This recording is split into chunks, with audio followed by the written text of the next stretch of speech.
Oi, bom dia. Nós vamos realizar o nosso culto a Deus, vamos estar conversando a respeito da palavra, da revelação de Deus, não é? De alguns aspectos que são importantes na nossa relação com Deus, nossa relação com as pessoas, com o mundo que Deus ama e também a nossa relação até conosco mesmo, né? Com a nossa vivência religiosa e espiritual. Tá bom? Então, é pela revelação que a gente começa a ter uma visão mais completa a respeito de Deus. E aí a gente vem para o que já começamos, que é a cristianização dos salmos, das poesias dos salmos. Então, a gente vai agora, hoje, para o Salmo 2. A gente vai dividir o Salmo em duas partes. Versículo 1 a 5, a gente vai conversar hoje, e também vai ter o versículo 6 a 12, que a gente vai conversar em uma outra oportunidade, ou seja, no nosso próximo encontro, se Deus quiser. Então, a gente começa aqui lembrando o Salmo 2, o salmista diz assim, Veja só, precisamos entender isto pelos olhos de Jesus, tá? Então, vamos ver. Ele diz assim, o título é O Reinado do Ungido de Deus. Esse título, ele já é assim, forçar um pouco a barra. É uma preocupação de falar como se fosse o reinado de Jesus, mas não é. Ele está falando do reinado do ungido de Deus, que é o rei de Israel. Entendeu? Então é uma visão humana, uma visão limitada. Não é a visão do reino de Deus. Então, vamos ver aqui. Diz assim, o primeiro versículo. Por que as nações se rebelam e os povos planejam em vão? Os reis da terra se levantam e os governantes tomam conselho, reunidos contra o Senhor e contra seu ungido. Aí ele já mostra exatamente a situação. Não é o reinado de Jesus, é o reinado do rei ungido, que era íntimo, no entendimento do Salmo, era íntimo, protegido de Deus. Tá? Aí diz assim, versículo 3, rompamos as correntes deles e lancemos fora de nós as cordas deles. Aquele que está sentado nos céus, aí sim, Deus se rirá, o Senhor zombará deles. Então ele lhes falará em sua ira, em seu furor, eles os assombrará, dizendo, aí vem o segundo texto que a gente vai ler no segundo momento. Mas aí está esse primeiro texto, versículo 1 a 5, e a gente vai ver algumas coisas. Primeira coisa importante do que a gente está fazendo na cristianização é que, veja só, entre as muitas coerências com Jesus, e se a gente parar para fazer uma reflexão de maneira não literal, mas de uma maneira bem aquele jeito que a gente sabe fazer, bem devocional, a gente vai ver muita coisa que pode ser dito que é coerente a Jesus. Porém, até o verso 5, não se consegue perceber nada que fosse coerente com Jesus Cristo. A gente vai falar um pouquinho lá na frente sobre isso. Então, o Salmo, esse versículo 1 ao 5, você não tem nada coerente com a visão de Jesus, mas sim com a visão do salmista. Então, aí a gente já começa a perceber uma coisa. A Bíblia, ela tem o que é coerente com Jesus e o que não é coerente com Jesus. A não ser que você force. Você fica ali forçando a barra, forçando o texto a falar o que ele não está falando. Mas se você quer uma coisa séria, mesmo sendo uma poesia, ele não está falando de Jesus, até porque ele nem conhece. Ele está falando do ungido, que é aí o rei de Israel. O rei de Israel. Israel tinha uma característica diferente dos demais povos. Por ser um povo monoteísta e ser muito prepotente, ser melhor do que os outros, é o que eles entendiam, E Jesus vai muito sério aí. Jesus diz: vocês não são filhos de Deus, vocês são filhos do diabo. Jesus foi muito duro com aquela prepotência deles, com aquela vaidade, com aquela intolerância deles. Não queriam se misturar com ninguém. E até hoje não se misturam. Né? Quando eles se misturam é porque eles estão querendo levar vantagem daquelas pessoas que eles estão se misturando. É uma cultura, entendeu? Não é culpa das pessoas. São pessoas que estão dentro de uma cultura que desenvolve isto. E Jesus foi muito duro. De Deus vocês não são. Vocês são do diabo. Muito dura essa palavra de Jesus. Mas não é no sentido muito né, daqueles julgamentos que a gente imagina. Não. Jesus disse isso, a mesma coisa falou para Pedro, a mesma coisa falou em relação a Judas.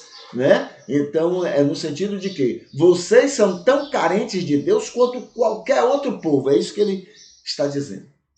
Tá? Então, muito bem. Primeiro, não vemos até o versículo 5 nada que tenha a ver com realmente, literalmente, no sentido mesmo poético, em relação a Jesus. Só vi muita prepotência, intolerância e preconceito contra tudo e todos fora da vivência religiosa do salmista. Então o salmista não. O que é nosso é de Deus. O dos outros, não. Isso aí não é de Deus. Eles são contra Deus. Essa é a ideia que eles têm. Entende? Muito bem. Entre as incoerências com Jesus, nesses versículos de 1 a 5, entre as incoerências, e aqui eu vou colocar 5, são 5? 5, né? Mas tem muito mais que se a gente quiser, a gente encontra com muita facilidade. Então veja, primeira incoerência: não são as nações que se rebelam contra Deus, mas cada ser humano, inclusive cada judeu. Nós caímos, tivemos a queda de Adão, a queda do pecado. Né? E isso faz com que, como Paulo diz maravilhosamente bem em Romanos capítulo 3, todos, sem exceção, todos se extraviaram. Todos. Né? Não há nenhum justo, não há ninguém que entenda, não há ninguém que busque a Deus. Essa é a realidade. Não são as nações. Todo ser humano se coloca nessa posição. Esse é o entendimento de Jesus, não é? Então, não é que os judeus estão numa boa posição e as outras nações é que lutam, se esforçam contra Deus. Não. Todo ser humano faz isso. Essa é uma primeira incoerência com Jesus que a gente vê no texto. Segundo, as nações não se rebelam contra Jesus, mas contra cristãos que usam Jesus para atuarem contra as leis, os governos, sempre buscando ajudar o capitalismo e seus crimes contra a humanidade. Gandhi ilustrou isso muito bem contra a Inglaterra cristã. Então, quando você ouve aí, olhe, tem países aí que são contra o cristianismo. Não, ninguém é contra o cristianismo. As pessoas são contra os que se dizem cristãos e usam a religião para serem contra a lei daquele país, contra o governo, contra isso, contra aquilo. Usam a religião para beneficiar os interesses, sabe de quem? Do capitalismo. Então, aqueles países se fecham para o capitalismo, aí agora vai se usar a religião para dizer, precisamos de liberdade. Não, na verdade, essas pessoas não querem liberdade religiosa, porque lá tem, inclusive, muitas religiões. Mas esses países lutam contra essa peste de cristão que usa a religião para benefícios daqueles que são exploradores da humanidade. Entendeu? Então, não é que os povos, os países são contra o cristianismo. Eles são contra essa cambada de cristão falso, joio, hipócrita, que usa da religião para poder criar, às vezes não é benefício para eles, não. É benefícios para os que já exploram eles. Já exploram eles. Entendeu? Geralmente, assim, os exploradores não vão sujar as mãos com essas coisas, não. Os exploradores usam esses tolos, esses imbecis, entendeu? Eles usam esse tipo de gente para satisfazer os interesses deles lá. É isso que ocorre. Não são contra o cristianismo, porque inclusive nesses países tem muitas religiões. Eles são contra, sim, essa cambada bandida de cristãos que usam da religião, usam de Jesus para poder impor um outro tipo de exploração, a exploração capitalista. O amor ao dinheiro. Jesus fala, a Bíblia fala, o amor ao dinheiro é a causa, o amor ao capital, o amor ao lucro, o amor ao ajuntamento de riquezas é a causa de todos os males. É isso que esses países combatem em relação a esses tipos de cristãos. Se os cristãos nesses países agissem como Jesus, não seriam perseguidos, pelo contrário, seriam colocados como exemplo para a sociedade naqueles lugares. Mas os bandidos cristãos que usam da religião, esses sim são perseguidos e devem ser. Aliás, ultimamente a gente viu o que é que estão querendo fazer com a democracia no Brasil, esse tipo de cristão. O que é que eles estão querendo fazer? Então, é isso que esses países perseguem, esse tipo de cristianismo que quer sim favorecer interesses particulares, não coletivos. Entendeu? Terceira incoerência desse texto do Salmo 2, não é? Em relação a Jesus. Diferente de Jesus, a ideia e pregação do salmista é que vençamos o que ele considera violência, promovendo mais violência e não amor, dar a outra face ou andar segunda milha. A preocupação do salmista, sabe o que é? Vamos agir contra essas pessoas. É igual a esses cristãos aí, né, que da Europa e dos Estados Unidos, sabe como é que eles querem acabar aquela guerra lá na Ucrânia? Eles querem acabar aquela guerra mandando armas para piorar a guerra.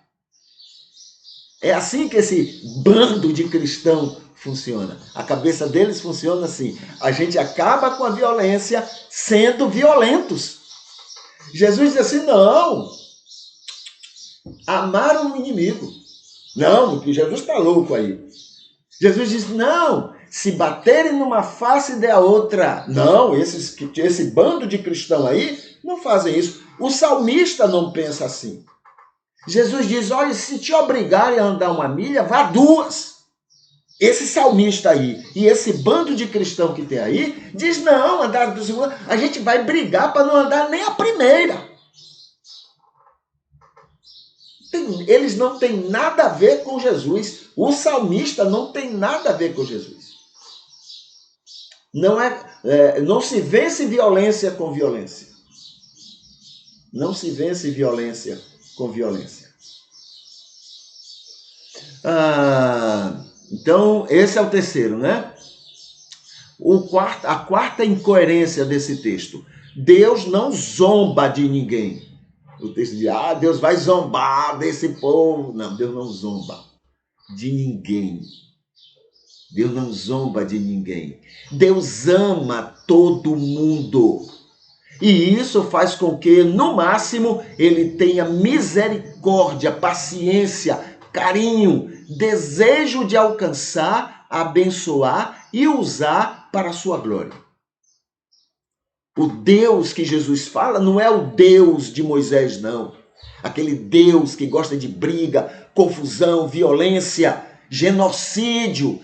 O Deus de Moisés disse, ele entendeu que Deus disse, espera assim, vá lá e mate todo mundo. Isso é genocídio.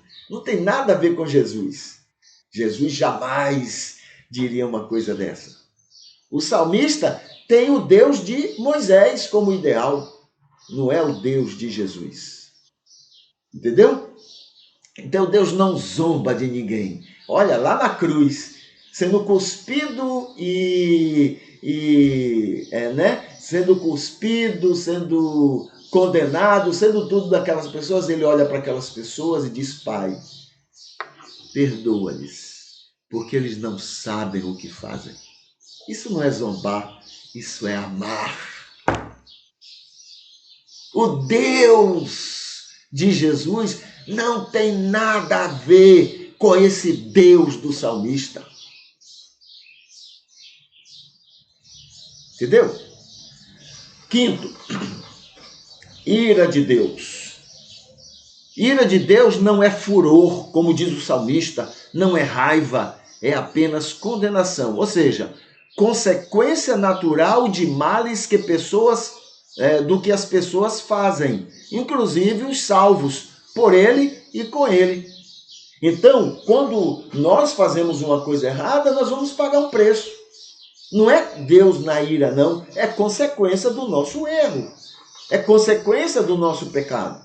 Não é a ira de Deus no sentido de raiva, de furor. Mas o salmista entendeu que Deus vai zombar deles com o seu ódio. Ódio de Deus. Não conhece Deus. Não tem nada a ver com Deus. Pelo menos com o Deus de Jesus. Isso aí é o Deus de Moisés, Jeová, violento, genocida, odioso, vingativo. Esse não é o Deus de Jesus. Entende? Então esse é o Salmo 2, versículo 1 ao versículo 5. Não é? Se Deus quiser, no próximo encontro, a gente conversa mais sobre este salmo. Tá? Vamos ver aqui o nosso motivo de oração para hoje, né? O que é que temos para orar por hoje, segunda-feira. Hoje é terça-feira, né? Hoje é terça-feira, então vamos aqui para terça? Pronto, está aqui. Agradecemos, Senhor Deus, né? Nós agradecemos por Ele querer alcançar e salvar todo ser humano sem exceção. A gente agradece a Ele por isso. Segundo, por estar com todos sempre por perto dele. Quando aquela pessoa está se afastando, ele arranja um jeitinho de trazer para perto. Sabe por quê? Porque ele ama. A gente não tem ideia sobre isso. Enquanto a gente entende um Deus que diz assim, manda para o mundo, afasta dele, larga ele. Não, Deus não trabalha assim. Deus trabalha indo ao encontro da pessoa, trazendo. A gente não sabe o que é isso. A gente está longe disso. O cristianismo está longe disso. Muito longe. Nós estamos muito longe de Jesus. Muito bem. Agradecemos também por ter muita paciência com nossos defeitos. Não só os nossos, mas de todo mundo. Não só dos defeitos do cristianismo, não, mas os defeitos das outras religiões. Nós agradecemos a Deus porque Ele tem muita paciência conosco, né? Muita, não é pouca não. Muita paciência. Agradecemos também pelos que cultuam sempre conosco. Nós temos algumas pessoas de manhã, de tarde, de noite, de madrugada, que cultuam conosco e a gente louva a Deus por eles. Pelos aniversariantes de hoje, a gente vai mandar um recadinho, pelo menos para aqueles que a gente está sendo informado aqui que estão aniversariando. A gente ora ao Senhor e Deus conhece muito bem essas pessoas. Pelos cuidados com enfermos e desprotegidos, Deus tem cuidado dos enfermos e a gente louva a Deus por isso, né? Pedimos, por favor, Senhor, nos faça mais sal e luz do mundo, imitando Jesus. Nos faça mais sal do mundo e luz do mundo. A gente está muito apagadinho. Nosso cristianismozinho é muito sem vergonha, apagado. Pedimos, por favor, tira toda a nossa prepotência contra... Nós temos demais, somos altamente prepotentes, talvez piores do que os judeus da época de Jesus. Prepotentes demais. Pedimos, por favor, nos faça acolher todos ao nosso redor, sem distinção, acolher, acarinhar, receber as pessoas do jeito que elas são. Pedimos, por favor, que nosso testemunho não atrapalhe pessoas de irem a Deus. A gente tem atrapalhado demais. Pedimos também, faça-nos incomodados com desigualdades sociais, que sejamos incomodados em ver pessoas abusando de riqueza e outros vivendo na miséria, que a gente se sinta incomodado com isso. Não temos o mínimo incômodo com isso. Que pedimos também, usa-nos como opositores contra todo bullying social. Se fôssemos parecidos com Jesus, esse mundo seria muito diferente. Obrigado, Senhor, em nome de Jesus. Amém.